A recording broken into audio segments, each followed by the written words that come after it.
দর্শক, বাগেরহাট ৩ সংসদীয় আসন পুনর্বহালের দাবিতে জেলা জুড়ে চলছে হরতাল ও মহাসড়ক অবরোধ। আমরা সেখানকার পরিস্থিতি নিয়ে জানবো। আমাদের সঙ্গে সরাসরি যুক্ত হচ্ছেন সহকর্মী আরিফুল ইসলাম। আরিফ, বলছিলাম জেলা জুড়ে হরতাল অবরোধ কেমন দেখছেন সেখানকার পরিস্থিতি, আন্দোলনকারীরা কি বলছেন, বিস্তারিত জানাবেন।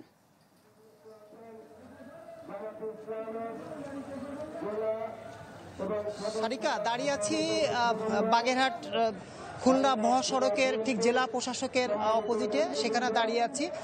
আমার পিছনে এখানে বাগেরহাটের বিএনপি, জামাত, ইসলামী আন্দোলন সহ সর্বদলীয় ঐক্য পরিষদ তারা কিন্তু এখানে বাগেরহাটের যে আসনটি প্রাথমিক পর্যায়ে কেটে গাজীপুরে নেওয়ার ঘোষণা দিয়ে সিইসি, তার প্রতিবাদে কিন্তু বাগেরহাটবাসী ফুঁসে উঠেছে। গত 30 জুলাই সিইসি ঘোষণা দিয়েছে যে বাগেরহাট, রামপা, মোংলা নিয়ে যে 3 আসন সেটি কিন্তু আসলে কেটে গাজীপুরে নেওয়া হবে।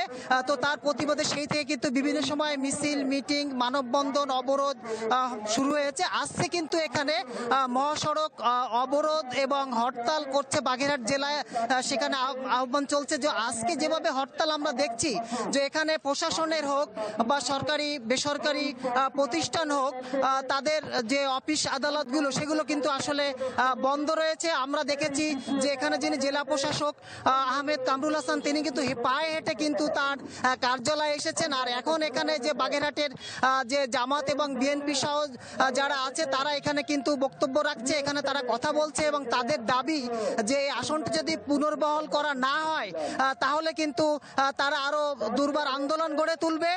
এবং বিশেষ করে যেটা বাগেরহাটবাসীর দাবি, তারা যেটা বলছে যে বাগেরহাট বিশ্ব ঐতিহ্যের অবিচ্ছেদ্য অংশ, এখানে রয়েছে 60 গম্বুজ, এখানে বিশ্ব ঐতিহ্য সুন্দরবন রয়েছে, দেশের দ্বিতীয় সামুদ্রিক বন্দর মোংলা বন্দর রয়েছে।